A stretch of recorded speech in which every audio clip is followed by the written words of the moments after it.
Well, hey there folks, welcome back once again to the Hop House. It's Eddie here, and it's time for another beer review. Do you know what, I thought this was a virgin beer review, and then I remembered, no, I have had this beer before. I did get it from Morrisons a while back. So it's not a virgin beer review. I had to frazzle in my mind to find that information. I'm 41 years old, but sometimes I just feel like I'm getting older. Sometimes I ache a bit, and sometimes I forget stuff. Midlife crisis, maybe that's why I set up this channel, who knows. If you just found us here on YouTube, welcome along to the Hop House. We're called that because we like hoppy beer, we like house music. If you like either of those or both, give us one of those. Give us a like, share, subscribe to this channel. Okay, beer review time. As I say, it's not a virgin beer review. I've had it in a can. I think I may have tried some of it on keg as well when I went to Cheltenham. I think I did. I think I had a half of it in a pub in Cheltenham, come to think of it. Sure I did. But that was months ago, like I said. My memory's not that great. So God help me when I turn 50 or 60. We're doing beers today. Sorry, I'm going to keep going. That's just the way it is. I'm amateur. So we're reviewing beers I picked up in Morrisons as part of Scott and Wanda's £10 challenge. Go and check out Scott and Wanda's World on YouTube. But they basically set a challenge. First of all, it was Tesco and then it was Morrisons. So you go in there with a tenner. What do you pick up? So I tried to pick up some canned craft beer because my Tesco is okay for canned craft beer, but it's not the best. So I wanted to pick up some belters from Morrisons. I've just done the Schindiger Pale and I've just done the Mikkeller Do Stuff Together. And I tell you what, they were belters. They were both virgin beer reviews and they both blew my mind. The Mikkeller especially, which I've just done before this, so go check out the video. Wow, what a beer. Anyway, we're moving on. And we're going up in the ABV slightly, and it's from Glenn Affric Brewery. It's called Highland Suntan. It's an extra pale ale coming in at 4.9%, 440 milliliter can. Lovely design on the can, and it's award winning. Look at that, it's won awards. It's won World Beer Awards of 20 for United Kingdom winner and World's Best Style winner, and it's also won some European Beer Challenges and a ARIA Beer Challenge 2020. So it's an award winning beer. It's in their flagship range, so this is their Flagship Pale Ale. Now Glenn Affric, they're actually based sort of Birkenhead on the Wirral, Merseyside. But I'm sure they've got another site up in Scotland somewhere because it's called Glen and Highland. I'm sure it's like a Scouse-Scots hybrid of a company. They're even brewed with Simon from the Real Ale Craft Beer channel, if you follow that on YouTube. He's actually brewed a couple of beers with them, so they're really good brewer. They've won lots of awards. Let's get this out in the glass. Yeah, I'm sure I had this. Sure it was in Cheltenham. I think I only had half of it because it was towards the end of the night and I was a bit... I'm going to use the Thornbridge glass for this. It won't get the whole beer in, so we'll have to re-pour. But I thought I'd use this glass because I don't really use it enough, I don't think. And I'm trying to get a bit ahead of it. Trying to encourage a bit ahead. There we go. So your beer then in the glass. It's... really quite light, like a blonde colour really, blonde to light golden. You're seeing it more golden on camera, but if I hold it up to the natural light, you see, there's a bit of haze to it, but it is quite clear and see-through. It's got a nice little white head on it. There's carbonation going up through the middle of the glass. You can just about pick that up on camera. There is a chilled haze to it. It's been in my shed, and I did whack it in the fridge for about 10 minutes, but it's probably been out of the fridge for about 10-15 minutes, so it's not as cold as it once was. But there is a chilled haze to it. I like my beers cold, I admit. It dumbs down the malt and lets the hops shine, but each to their own. I know cask beers you're supposed to have a certain temperature, but I prefer them a bit colder. But that's me. So yeah, looks like a nice beer. I can't fault it in terms of its appearance. Should we go for some sniffing and jigging and whiffing? Right, it's aroma time. We're going to put that in there. We're going to give it a whiff, see what we can sniff.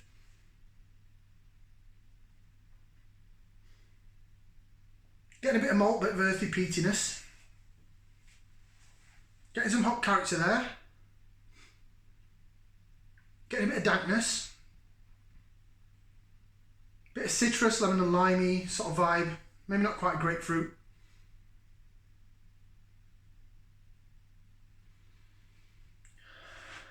It is more subtle though. But I was saying that I just had that Michela which just blew my nose and my mouth apart, so. Lemon lime. Bit of malt, bit of earthy peatiness. Feels like it's going to be a nice, decent pale ale to be fair. Right, should we give it a bash? Bottoms up down the hatch. Let's do this.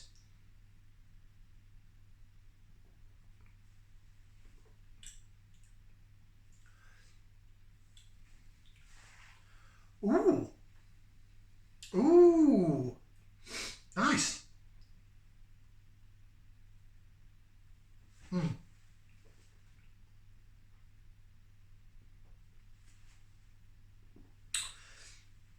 If I slush the beer around in my mouth, we get a lot of flavours out of that. Very nice. Carbonation, it's fizzier than the Michela effort that we just did, but it's not as cloudy and hazy, is it? It's light to medium body. Carbonation is sort of medium bordering on harsh, so it is quite fizzy and sizzly on the tongue, especially if you swill it around in your mouth like I did. I was just trying to get more and more of the flavour. Oh, it's nice that. Ooh, that's really refreshing, really nice. Right, bit of lace division for those that love the lacing, and then I'll run through some flavours with y'all. So you go, jig, jig, jig, jig, jig, jig, jig. Look at that jig around in the glass. Jig, jig, jig, jig, jig. Look at it. Look at it go. If we turn it, hopefully,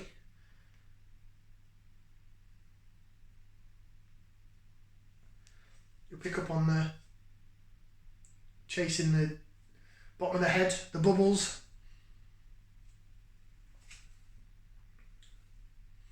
Certainly more malty and earthy and peaty on the smell, but there's that citrus, lemon and lime aspect.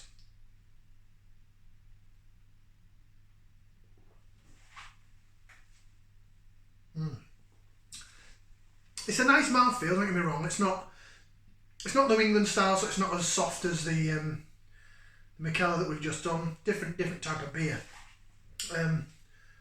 But yeah, it's definitely pleasant enough to drink. I'm really enjoying it. The mouthfeel, the taste, the flavours.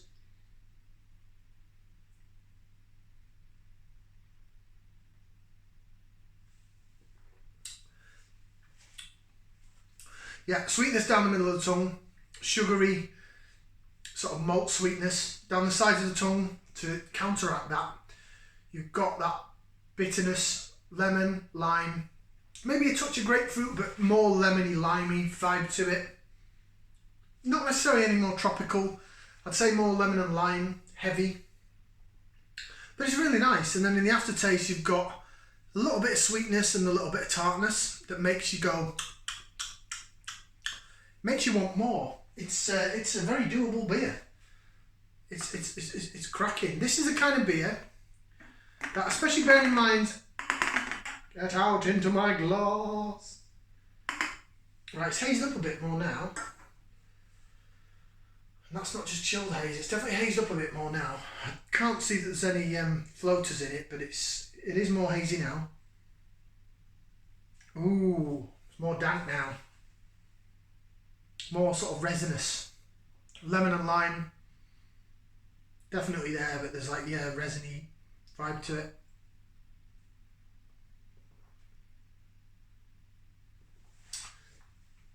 That's very nice. It's very nice. I like. Can see why it's won awards. I've had pale ales as such that are a lot worse, put it that way. Right, so it says brewed with extra pale malt and wheat for a light biscuit base, then layered with mountains of pithy, aromatic citra and juicy, dank mosaic hops for a burst of citrus fruit flavour with a subtle bitter finish. Made to be as pale as a Scottish Suntan, this is our flagship beer. So yeah, here we go. So you've got Glenn Affric Brewery in the Wirral, which is Birkenhead, and Glenn Affric Brewery in Carrick in Inverness-shire. That's right up at the top. So Yeah, there are 2 sites for Glenn Affric. I thought so.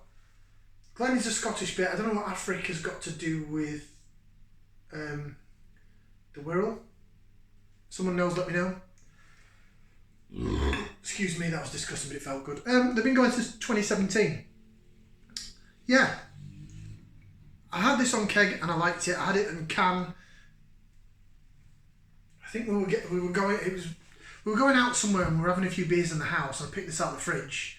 I put this in the fridge, and then picked it out and realised, shit, I haven't reviewed it.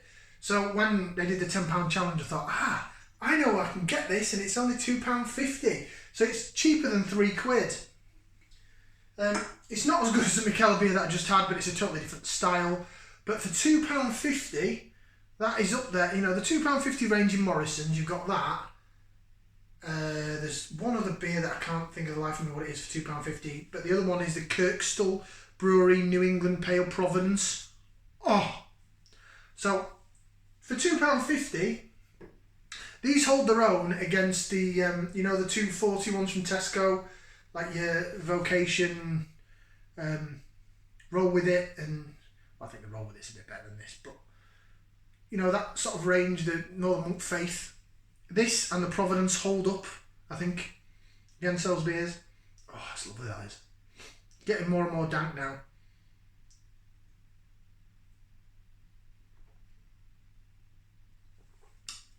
I'm getting what that sweetness is. There's a dankness, and the sweetness is that sort of bubble gummy thing that you get with Mosaic hop. It's not very mangoey though, and it's not very piney. Very lemon and lime. I wouldn't say grapefruit. I'd say lemon and lime, and then a bubblegum sweetness and a bit of dank, resiny vibe to it. And the aftertaste is quite tart. It's lovely. It's lovely beer. I'm going to give that. It's a beer I'll buy again, and I do like it. I have had better though. I have. So I will give it 2 thumbs up. 2 thumbs up from me. It's a good score. It means it's cracking beer. Go get some. And I think it's one of those that, for a price, I probably would. I could quite easily go into Morrisons, speaking of the tenner challenge, and I could quite happily pick up 5 cans at £2.50.